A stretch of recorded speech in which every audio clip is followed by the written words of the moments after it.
Hola, hoy vamos a sumergirnos en uno de los procesos biológicos más asombrosos, el inicio de la vida humana. Exacto.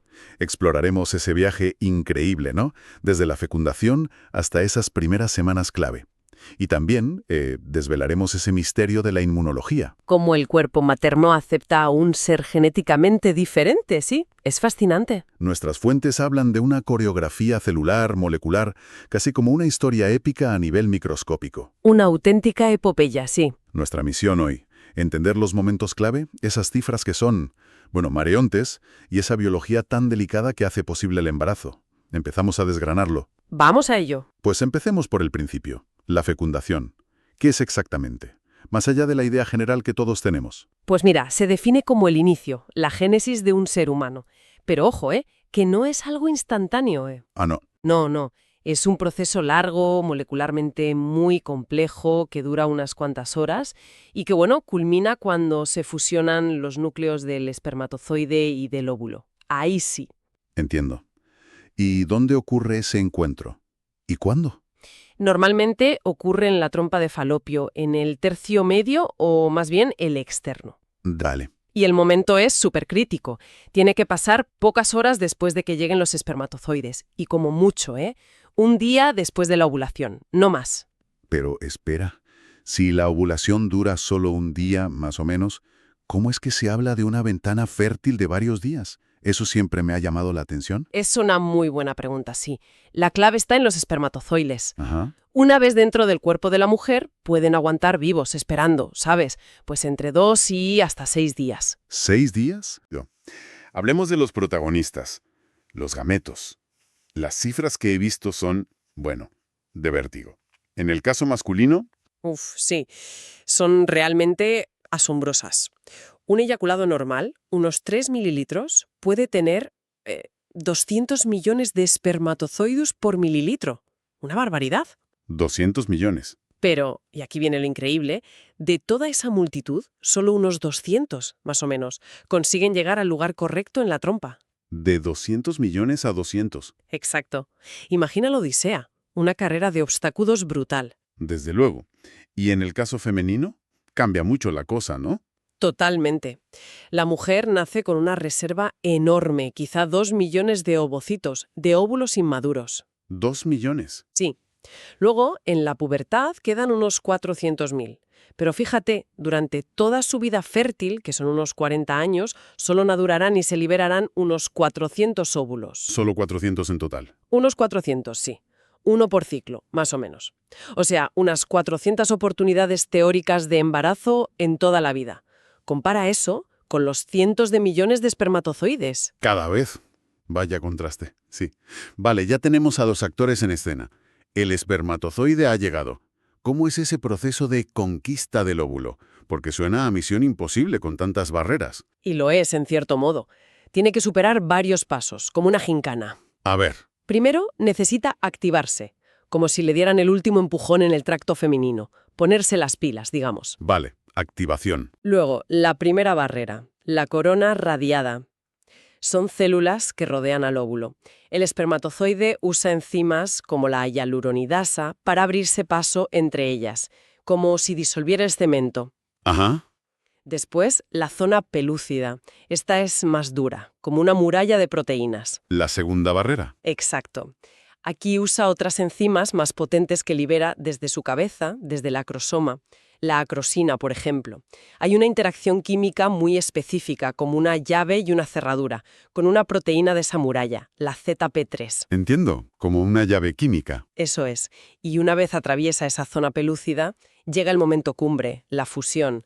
Las membranas de los dos, del espermatozoide y del óvulo, se tocan y se unen. El contacto final. Sí. Y aquí pasa algo alucinante. El óvulo reacciona al instante.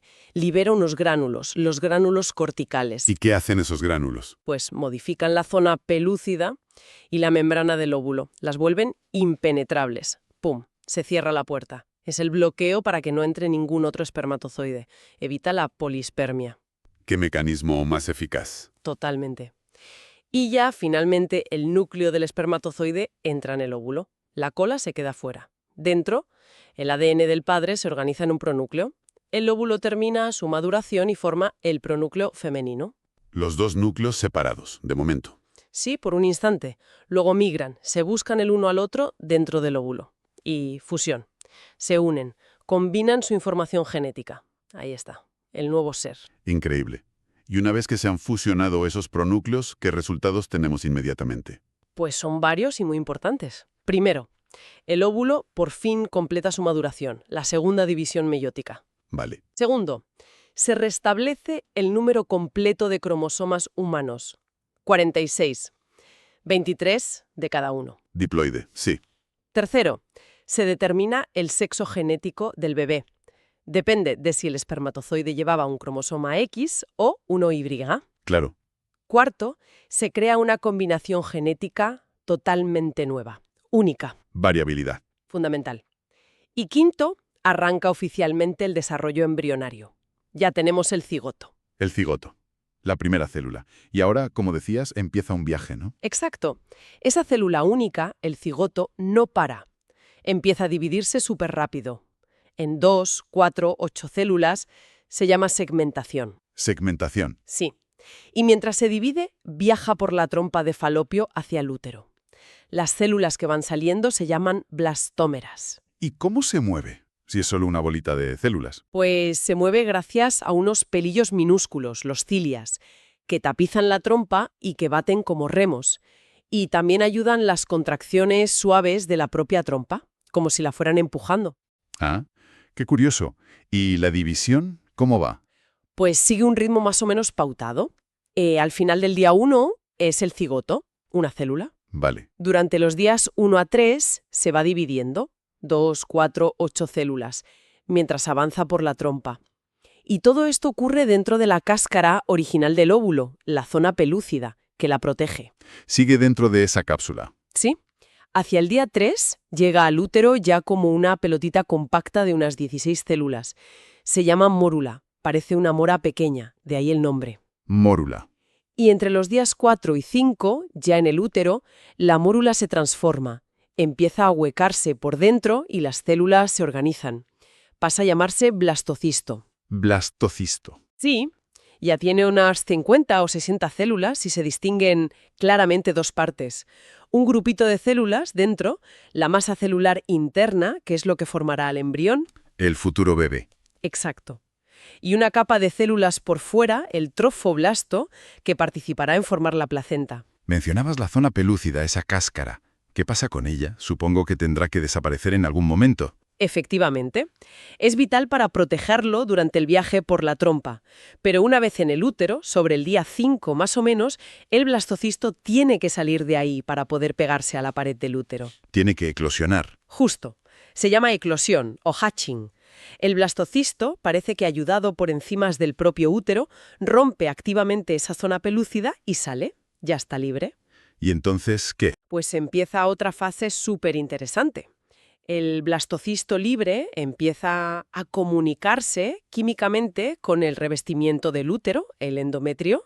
¿Cómo que a comunicarse? Sí, libera señales como unas moléculas llamadas citoquinas y también pequeñas cantidades de la famosa hormona del embarazo, la HCG. Es como si dijera, que estoy aquí, y preparara el terreno para el siguiente gran paso. ¿Qué es la implantación? El anclaje. Eso es un momento crítico. Lo es, totalmente. La implantación es cuando el blastocisto no solo se pega, sino que activamente penetra en el endometrio. Es un proceso súper delicado. ¿Qué se necesita para que ocurra bien? Pues una sincronización perfecta. Un blastocisto sano, por supuesto, y un endometrio receptivo. Esa receptividad del útero es una ventana de tiempo muy corta. ¿Cuándo es? Generalmente entre los días 20 y 24 del ciclo menstrual. O sea, más o menos una semana después de la fecundación. Y depende totalmente de las hormonas del ovario, estrógenos y, sobre todo, progesterona. Y decías que no es solo pegarse, ¿no? ¿Qué es más? Invasivo, Sí, sí. nada de pasivo. Se describen varias fases. Primero, la aposición. Es como un primer contacto suave. Un acercamiento. Luego, la adhesión. Ahí ya se pega más fuerte, usando unas moléculas que son como pegamento, las integrinas, y ya empieza a chupar nutrientes del endometrio. Vale. Después viene la ruptura de la barrera epitelial. Las células de fuera del blastocisto, el trofoblasto, atraviesan la capa superficial del endometrio. Empiezan a entrar. Exacto. Y finalmente, la invasión. Esas células del trofoblasto se meten más adentro en el tejido del endometrio y van buscando los vasos sanguíneos de la madre para envolverlos. Es como si excavaran y se conectaran. ¿Y por qué es tan importante esa conexión con los vasos? Es vital. Es la base para crear la futura placenta y la circulación entre madre y feto. Esas células del trofoblasto hacen algo increíble. Remodelan las arterias del útero. Las cambian. Sí, originalmente son estrechas, de alta resistencia, pues las transforman en conductos anchos de baja resistencia, como cambiar tuberías finas por mangueras gordas. Para que llegue más sangre. Muchísima más. Eso asegura que llega un flujo enorme de sangre materna a la placenta, con todo el oxígeno y los nutrientes para el bebé. Si esto falla, ¿Qué pasa si falla? pues los vasos se quedan estrechos, llega poca sangre, y eso puede causar problemas serios como la preeclampsia o que el bebé no crezca bien. Entendido. Qué importante es esa fase. Una vez implantado y conectado, empieza el desarrollo ya en serio. Entramos en el periodo embrionario. Justo, que va desde la tercera semana hasta el final de la octava, después de la fecundación. Son unas 6 semanas de una actividad frenética. 6 semanas clave. Sí, es el periodo de organogénesis. Se forman los bocetos de todos los órganos y sistemas principales. Es como si se construyera toda la estructura básica del cuerpo. Una locura de rápido que va todo. ¿Puedes darnos algunos hitos de este periodo tan intenso? Para hacernos una idea. A ver, es un torbellino, pero por destacar algunos. Al principio, en la semana 3, se forma el disco embrionario, la base de todo. Empiezan a verse los primeros vasos sanguíneos del futuro bebé, en las vellosidades coriónicas. Y, muy importante, empieza a formarse el tubo neural. El futuro cerebro y médula espinal. Exacto. Aquí ya suelen dar positivo los test de embarazo. Ah, claro. En la semana 4 empieza a formarse el corazón primitivo y a latir. Se establece una circulación básica. El tubo neural se va plegando. Ya late el corazón. Sí. En la semana 6 el embrión mide casi 1 centímetro y ocurre algo fundamental. El tubo neural se tiene que cerrar por completo. Si no se cierra, Si falla ese cierre, pueden producirse defectos como la espina bífida. Por eso es tan crítico. En esta semana a menudo ya se puede ver el latido en una ecografía y empiezan a esbozarse los deditos, los brazos, la cara. ¡qué rápido! La estructura básica del cuerpo está hecha, todo muy maduro, claro, pero el plano está completo. Parece un momento de una vulnerabilidad extrema. Si se está construyendo todo de cero, cualquier fallo puede ser grave, ¿no? Totalmente. Esas 6 semanas son críticas. El embrión es súper sensible a los teratógenos. Teratógenos. Son agentes externos, como algunos fármacos, el alcohol, toxinas, ciertas infecciones, que pueden interferir en esa formación de órganos y causar malformaciones. Entiendo. Por eso se insiste tanto en tener máxima precaución con cualquier cosa potencialmente dañina durante el primer trimestre, pero sobre todo, en estas semanas de organogénesis. Queda claro. Y esto nos lleva a esa gran pregunta que teníamos al principio. El embrión es mitad padre, mitad madre. Genéticamente distinto. ¿Cómo es posible que el sistema inmunitario de la madre no lo ataque? La famosa paradoja inmunológica. Es que es una de las maravillas de la biología reproductiva, de verdad. El embarazo es un estado inmunológico único. Se dice que el feto y la placenta son como un injerto semicompatible que el cuerpo tolera. Pero no es que las defensas desaparezcan, no. Claro que no. Eso sería peligrosísimo para la madre. Lo que ocurre es una modulación, un ajuste increíblemente sofisticado y sobre todo localizado del sistema inmunitario materno, especialmente en el útero, en la zona de contacto. Un ajuste. Sí, se busca un equilibrio muy delicado. Hay que tolerar al feto para que crezca, pero sin bajar la guardia del todo frente a posibles infecciones. Es un juego de equilibrios constante. ¿Y cómo se logra ese equilibrio? ¿Qué cambia concretamente en el sistema inmunitario materno? Pues hay varios ajustes. A nivel general, pueden bajar un poco algunos anticuerpos, pero la capacidad de defenderse sigue ahí.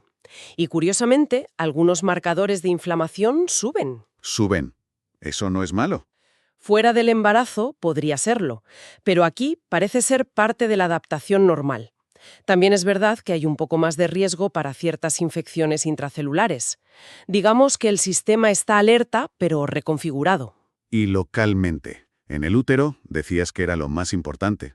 Ahí es donde está la clave de la tolerancia. Pasan varias cosas. Primero, la microbiota, las bacterias buenas de la vagina y el útero. Sobre todo los lactobacilos ayudan a mantener un ambiente sano. ¿Las bacterias también juegan un papel? Sí.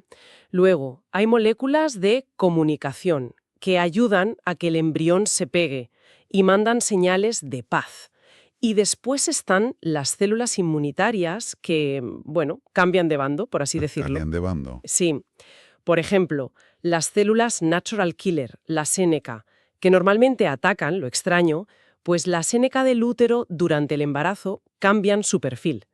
En vez de ser destructoras, se vuelven colaboradoras. Colaboradoras. ¿En qué? Ayudan a remodelar esos vasos sanguíneos de los que hablábamos, las que se meten en las arterias.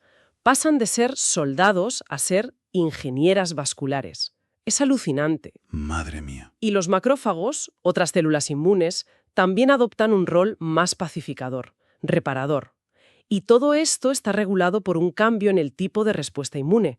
Se frena la agresiva, la Th1, y se favorece la tolerante, la Th2, con unas células supervisoras clave, las TREG, manteniendo la paz. Como si el sistema inmune local recibiera órdenes muy específicas. Aquí no se ataca, aquí se colabora. Exactamente, esa es la idea, una tolerancia activa y localizada. Y hay también barreras físicas que ayuden. Sí, claro.